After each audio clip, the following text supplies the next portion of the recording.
Je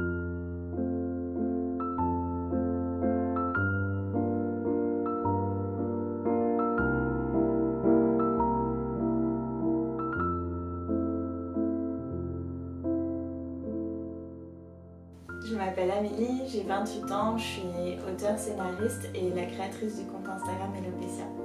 J'ai une pelade depuis que j'ai à peu près 4 ou 5 ans. Alors la pelade, c'est une maladie auto-immune qui fait que le système immunitaire s'en prend aux follicules pileux et les fait tomber. Il y a avoir plusieurs formes de pelade parce que parfois c'est juste une pelade par plaque. Du coup on va avoir des petites plaques chauves au milieu de nos cheveux. Après ça peut être aussi une pelade totale, du coup on va perdre tous ses cheveux. Et ça peut être une pelade universelle dans laquelle on va perdre ses cheveux et aussi l'ensemble de sa pilosité. La pelade elle a commencé, au début c'était vraiment petit, j'avais juste un petit trou dans les cheveux, je sais même pas où parce que moi je m'en rappelle pas. Après au collège, moi j'ai commencé à me rendre compte que j'avais une pelade, qu'il me manquait des cheveux en gros par endroit. On me disait que j'avais une implantation très haute des cheveux, mais en fait c'est juste que j'avais une pelade dans la nuque, une plaque de pelade.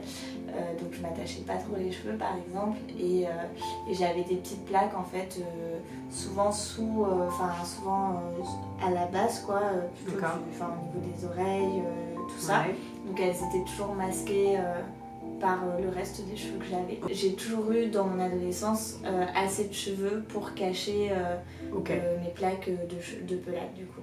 Ma pelade elle a toujours bougé, elle a toujours évolué. J'avais du coup des cheveux qui tombaient et en parallèle j'avais des cheveux qui repoussaient. Donc, du coup j'avais vraiment un espèce de yo-yo constant entre genre là par exemple je perdais une plaque de cheveux ici et de l'autre côté j'avais ma plaque qui repoussait, donc j'avais des épis, j'avais des cheveux un peu plus courts, c'était super pas pratique pour se coiffer et j'ai eu très rarement des toutes petites plaques un peu sur le dessus au niveau, moi j'avais un peu genre l'arrêt des cheveux, c'est marrant aujourd'hui d'essayer de me rappeler tout ça ou de montrer sur mon crâne parce que ça me représente pas grand chose là maintenant, et ça m'est arrivé d'avoir des petites plaques du coup sur le dessus. Et à l'époque, j'utilisais ce qu'on appelle de la poudre densifiante et j'utilisais ça pour le cacher. En gros, c'est des petites molécules fines teintées de la couleur de ton cheveu que tu viens saupoudrer. Et moi, je m'en servais comme maquillage pour masquer un peu les plaques de mes 19 ans à mes 27 ans du coup, même 28 ans quasiment. J'ai eu ce stade des plaques qui s'étendent, des plaques qui repoussent, des cheveux qui retombent, c'était toujours en mouvement. J'ai eu jamais un moment où j'avais 0 plaque de pelade et j'ai eu jamais, à part aujourd'hui du coup, un moment où j'ai eu plus du tout de cheveux. Et l'année dernière, il y a 1 an et demi maintenant, je me suis rasé les cheveux. Et là, à ce moment-là, j'avais encore des plaques de cheveux. Et progressivement, là, cette année, tous mes cheveux, au final, les cheveux qui me restaient sont tombés sans qu'il y ait de phase de repousse. Et du coup, c'est la première fois que je suis dans ce cas de figure.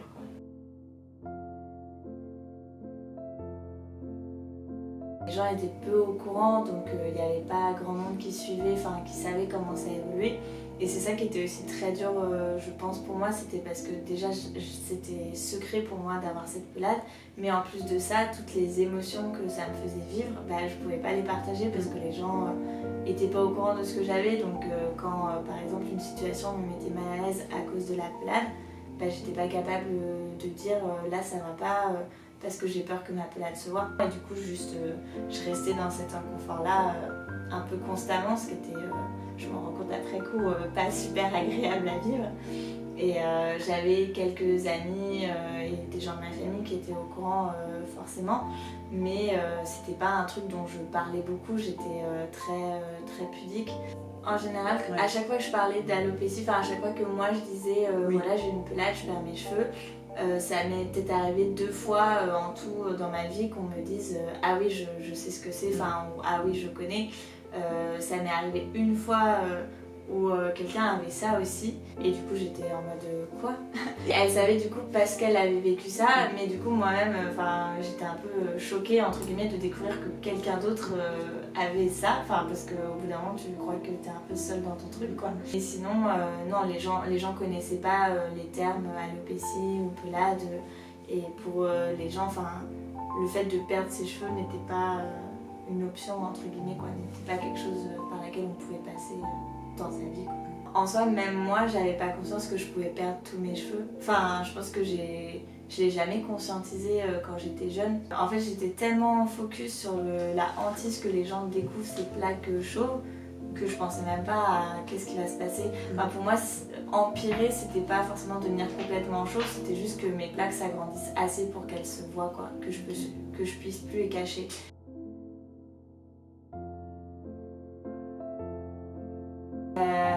En soi, j'ai décidé de me raser la tête, c'était décembre 2020. Ça faisait plusieurs mois que j'y pensais. Je pense que j'ai commencé à y penser genre au moment du premier confinement. C'est vrai qu'à ce moment-là, mes cheveux ils faisaient un peu. Enfin, ils en faisaient qu'à leur tête. J'étais dans une phase de repousse où en plus ils repoussaient pas avec la même texture, donc ils repoussaient genre ondulés. Donc du coup, j'avais un mélange de cheveux lisses, de cheveux ondulés qui faisaient vraiment des anglaises par moment, quoi. C'était genre. J'en ai marre, ce sera peut-être plus simple si je rase tout, quoi. Bon, je me disais, bon, c'est peut-être l'effet du confinement, on va laisser reposer un peu cette idée et on verra plus tard. C'est une période où j'ai eu du coup le plus de cheveux, j'ai retrouvé quasiment tous mes cheveux. En mai, je suis allée chez le coiffeur et il m'a fait une coupe assez chouette en prenant en compte la texture justement un peu changeante de mes cheveux et tout. Là, je me suis dit, ok, bah c'est cool, je peux enfin accepter mes cheveux naturels tels qu'ils sont. Et puis à l'été en fait, je me suis rendu compte que j'avais des plaques qui s'agrandissaient encore pas mal. Et là, je me suis dit, bon, ça aura tenu 2 mois cette histoire, mais là, à nouveau, ça va se voir. Donc, qu'est-ce que je fais? Est-ce que je recommence à porter des bandeaux?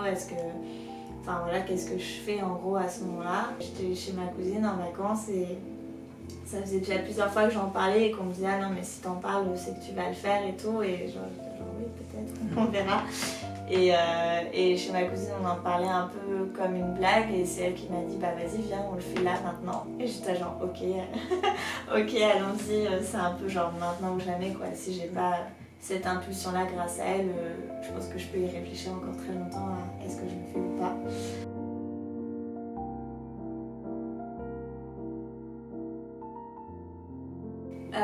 Alors moi pour moi le rapport au coiffeur a vraiment toujours été très compliqué. Ouais. Aller montrer à quelqu'un ce que je montrais à personne, ça demande une certaine vulnérabilité aussi. En plus dans des espaces qui sont pas du tout adaptés à une forme de confidentialité et d'intimité parce qu'en soi le coiffeur, la plupart des salons de coiffure qu'on connaît est exposé dans le salon, t'es exposé par rapport à l'extérieur du salon parce que souvent t'as une espèce de vitrine, une vitre transparente par laquelle les passants peuvent te voir. À chaque fois c'était toujours un peu l'angoisse, en général j'expliquais en amont pour éviter justement ce moment je pense horrible quand t'as pas envie que les gens fassent attention à ça et que quelqu'un te regarde les cheveux et dit ah mais je sais pas si vous savez mais vous avez un trou dans les cheveux. Oui, c'est juste qu'il y a une forme de tact, de discrétion, tout ça à mettre en place dont les gens manquent parfois. Il y a quelques années, quand j'étais adolescente, pour moi c'était horrible la pelade. Pour moi les trous dans les cheveux c'était quelque chose de très moche. J'avais vraiment une vision très très négative de la pelade et de l'image que ça avait quoi. Oui c'était mon plus gros complexe. Au-delà de l'aspect esthétique qui était négatif pour moi, je pense qu'il y avait ce truc de c'est pas normal, c'est bizarre et donc forcément ça fait de moi quelqu'un pas normal et bizarre, donc il y avait aussi tout un aspect un peu plus psychologique de quelle est l'image que je vais renvoyer si les gens voient ça chez moi. Et du coup chez les coiffeurs c'était ça aussi qui était difficile à mettre en avant quoi, de laisser quelqu'un regarder ça, être face à face avec ça, c'était un peu effrayant. Mais ça m'est aussi arrivé d'avoir des commentaires maladroits, des remarques un peu déplacées ou même des questions intrusives et quand t'as envie de passer inaperçu c'est un peu compliqué quoi.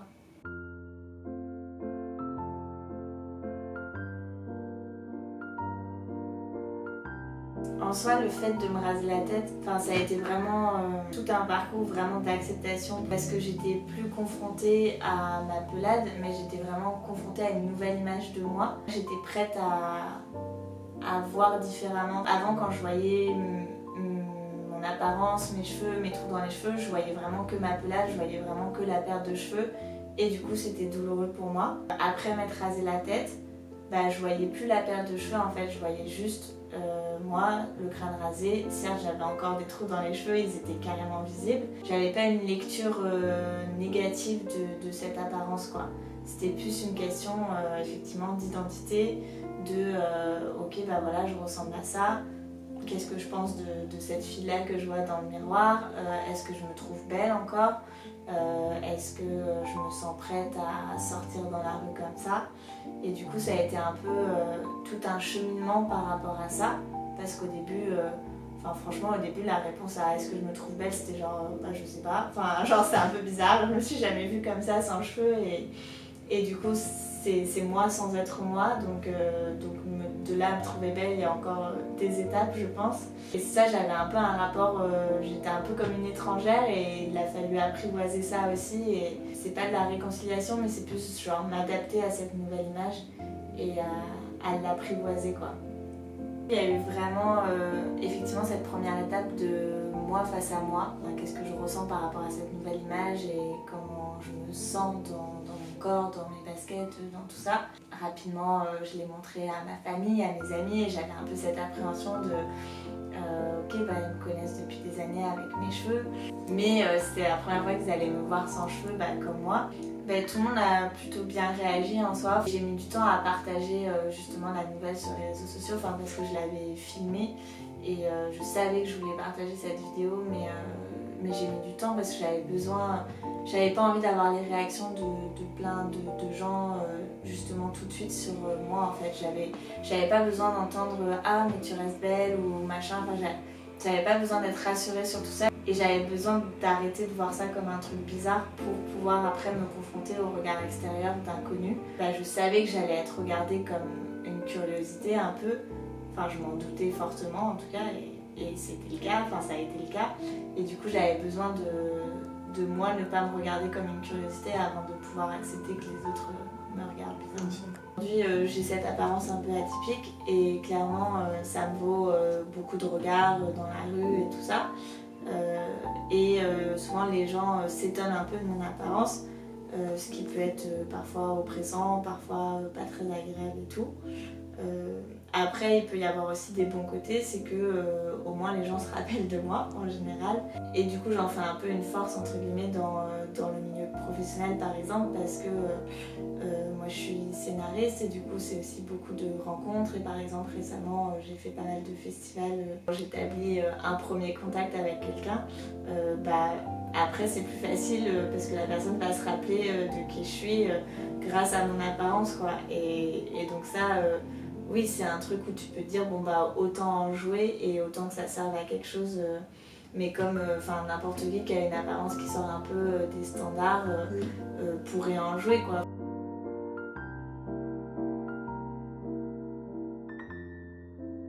Moi je suis passée par un parcours médical je pense assez classique, c'est-à-dire que quand j'étais jeune et qu'on s'est rendu compte que je perdais mes cheveux, ma mère elle m'a emmenée chez le dermatologue et assez jeune j'ai eu cette espèce de diagnostic de pelade qui a été posé.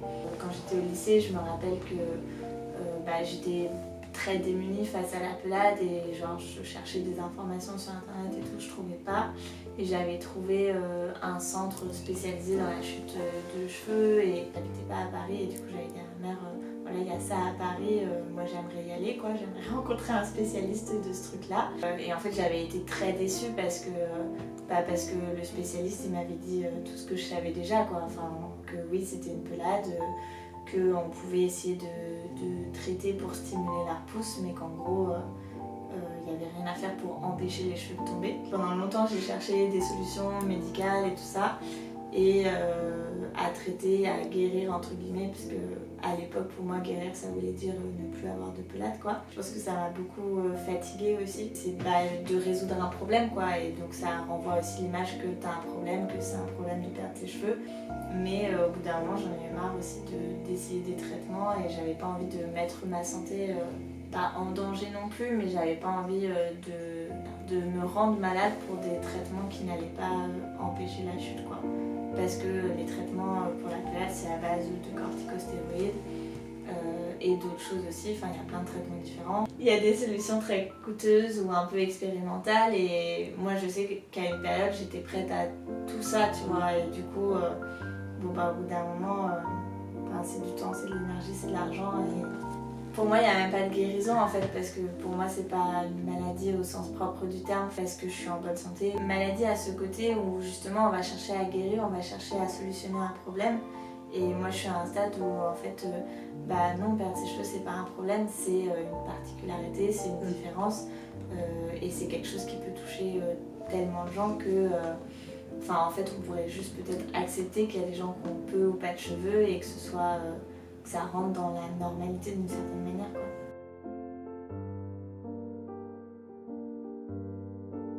Le parcours d'acceptation de soi, il est lié à beaucoup de choses, c'est un peu multifacteur on va dire. Je pense que c'est aussi un peu dans ma nature de pas accepter la fatalité de certaines choses et de pas me résigner à certaines choses. En fait j'ai passé tellement d'années à me cacher et à être dans le tabou de la pelade et du coup à vivre une espèce de honte intériorisée à cause de ça, que je pense aussi il y a eu un moment, il y a eu un ras-le-bol général où je me suis dit ok en fait tu vas pas rester éteinte toute ta vie juste parce que tu perds tes cheveux, en fait il est temps de vivre et de vivre décemment. Qu'est-ce qui me prend le plus d'énergie? Est-ce que ce qui me prend le plus d'énergie c'est de lutter contre cette pelade et de vouloir la cacher H24 et de pas en parler, ou est-ce que ce qui va me prendre le plus d'énergie c'est d'accepter et d'assumer que j'ai une pelade? Et pendant longtemps, le fait de l'assumer, c'était même pas envisageable pour moi. Et finalement, le fait de le cacher est devenu trop lourd pour moi parce que c'est dur en fait de se cacher, d'avoir l'impression de ne pas vraiment être soi-même et tout ça. Je pense qu'aussi un truc très important qui m'a donné de la force dans ce parcours-là, c'était les autres. Enfin, de me rendre compte que j'étais pas seule à vivre avec une pelade. De me rendre compte qu'il y avait plein de formes d'alopécie qui touchaient plein de personnes différentes, peu importe leur genre, et que ces gens-là pouvaient en souffrir aussi. Et en fait, en me rendant compte de ça, je me suis dit ok, c'est pas normal, que des gens n'osent pas sortir de chez eux parce qu'ils perdent leurs cheveux, ou des jeunes femmes n'osent pas aller au lycée parce qu'elles ont peur d'être moquées. En fait, il y a eu aussi ce côté d'injustice et de colère qui m'a permis de transformer ça en volonté d'agir aussi, ce qui m'a permis de créer un compte Instagram pour en parler. Ça m'a donné la force de m'accepter parce que je me suis dit on a besoin en fait de gens qui le vivent bien. Enfin moi j'en ai eu besoin quand j'étais plus jeune, donc peut-être que au lieu d'attendre que quelqu'un incarne ça pour moi, je peux peut-être juste essayer de l'incarner moi-même. Ça m'a poussée à montrer une représentation pas positive parce qu'en soi j'ai jamais caché les hauts et les bas de la pelade, mais une représentation qui donne un peu d'espoir, j'espère en tout cas, pour montrer que oui, on peut bien vivre même quand on a peu ou pas de cheveux et que la vie s'arrête pas justement.